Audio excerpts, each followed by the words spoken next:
Even if you walk the walk, you do all the things, you go to church, you read the Bible, you pray, your tongue will betray you.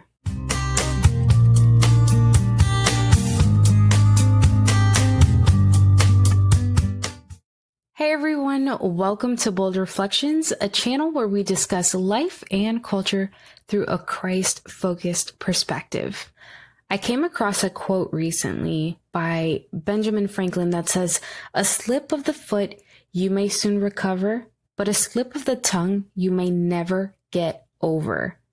And even though Benjamin Franklin is the one that it's attributed to, the concept is something that we are warned about a lot in the Bible. I mean, just think about it. So many of the wounds in our life came from words alone. Maybe it was a parent who used their words negatively and spoke something to you that seeped into your soul and still affects you today. Maybe a teacher criticized you as a child and you still remember it years later. Maybe you said something to someone in anger and it completely destroyed your relationship with someone. Proverbs 18:21 says the power of life and death are in our words. So my question is, how are you wielding your power? We live in a world full of brokenness. Depression and suicide is at an all-time high. Substance abuse and overdose also at an all-time high. People are struggling all the time with crippling anxiety. Anger bubbling just beneath the surface, ready to snap at even the slightest provocation. Depression that crushes their every thought and blinds them to the beautiful things in life. Fear that controls them and motivates them to hate one another. We see it in our politics. We see it in our social media influences, how we treat each other online, how we treat each other in person. We're constantly wounding each other with our words, carelessly stabbing with passing remarks that we don't even think twice about, and justifying ourselves the whole time because, well, they angered us and how dare they? But rarely do we look at ourselves and account for the ways that we could have handled our words better. Matthew 15:18 says, "But what comes out of the mouth proceeds from the heart and defiles a person." Our tongue reveals a lot about our spiritual condition. Even if you walk the walk, you do all the things, you go to church, you read the Bible, you pray, your tongue will betray you. Look at the people around you, your friends, your family, your coworkers. How many of them are engaging in behaviors or lifestyles that are harming themselves or other people, whether it be physical, mental, or spiritual? If we are to peel some of those layers back, how many of those behaviors, how many of those choices that they're making are resulting from some sort of trauma that was caused by someone's words? Maybe you have someone in mind, like your micromanaging boss who gets on your last nerves, but secretly fears being judged because they made a mistake once and the way someone reacted hurt them deeply. And they carried that wound from those words for years. Maybe that friend that abandoned you at the bar for some guy that flirted with her for 5 seconds actually really craves the attention because someone said something to her that made her feel unworthy.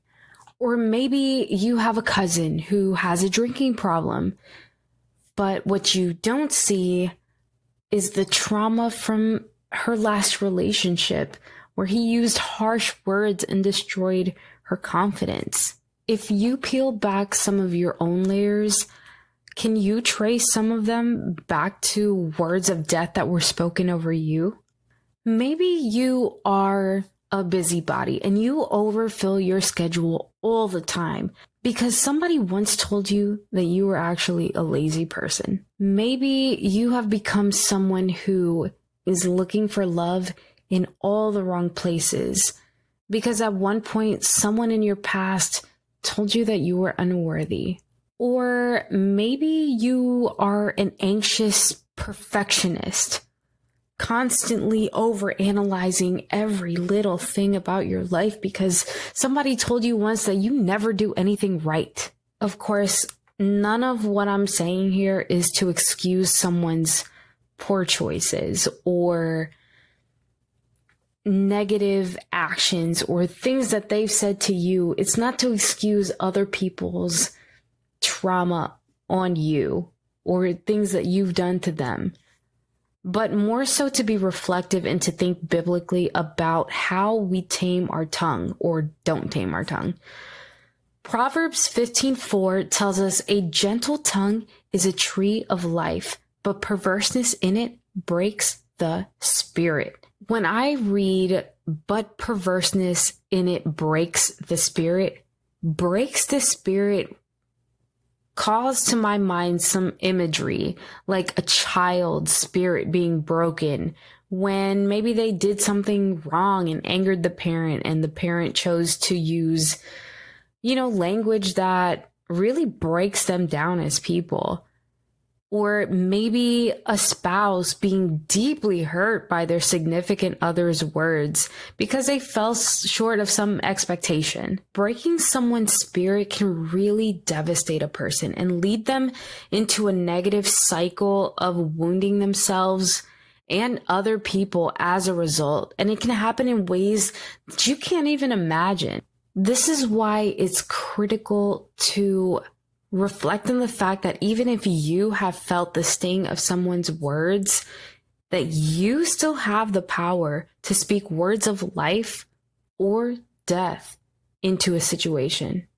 Now, what if we were to flip the script and break these negative cycles of trauma and broken spirits? Our mouths reveal what's in our hearts. So what if we were to flip the script? Obviously, our human nature is very flawed and broken and dark. But when we call on Christ's name to save us from ourselves, he can actually heal our broken hearts and bind up our wounds. I think about how often I personally have made the mistake over and over and over again of letting my anger get the best of me. But what if I were to stay quiet in those moments and don't continue to stoke the flames? Or the countless times I engaged in mindless gossip. How many times did I speak carelessly and knowingly or unknowingly break someone else down? I am very guilty of that. What if next time I were to hold my tongue instead and only use my power to build that person up, even if they aren't my favorite person? How many wounds have I personally inflicted onto someone else? How many times have I withheld forgiveness and let bitterness take root? But when we invite the Holy Spirit's guidance into our lives, we can feel that nudging in our soul, our conscience speaking a little louder. And of course, we can choose to ignore it, and a lot of people do. But sometimes it can remind us to keep quiet. Don't engage in fueling the fire. Put your weapon down. Tame your tongue. And maybe, honestly, in a moment where you're presented an opportunity to speak life into a very difficult situation, maybe instead of speaking death, you pray a little bit. Find a moment, just a breath, to ask for God's direction internally in your mind. Lord, help me tame my tongue. Help me be quiet. Help me say the right thing. And on the note of bitterness, there's a lot to be said about bitterness and how it traps us, but I'm not going to get into all of that now. But what I will say is that a lot of the wounds that we inflict with our words are a result of bitterness in some form, some unforgiveness that we're holding on to. Forgiveness is freedom. And there's a lot, again, to be said about freedom. There's a lot to be said about forgiveness.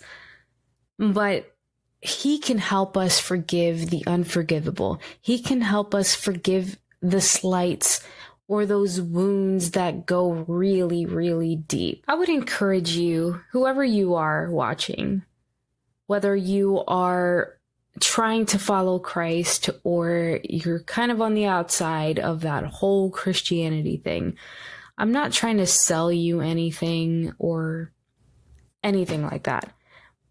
But when I look around and I see the way that people talk to each other and how we talk to ourselves, because we can also speak words of life into our own minds or words of death into our own minds. I just kind of wish that things would get better. And I think as individuals, we can do what we can do by trying something different. Obviously, what we're doing isn't working for us. So maybe we can pray about it. But anyway, those were some of my thoughts today. I just found that very empowering almost, that, you know, our words do carry a lot of weight. They do matter. I spoke a lot about speaking words of death and negativity over someone else or having them spoken over you. But what about when we speak words of life into people? You never know when you speak words of life to someone, how deeply they might be thirsting for that.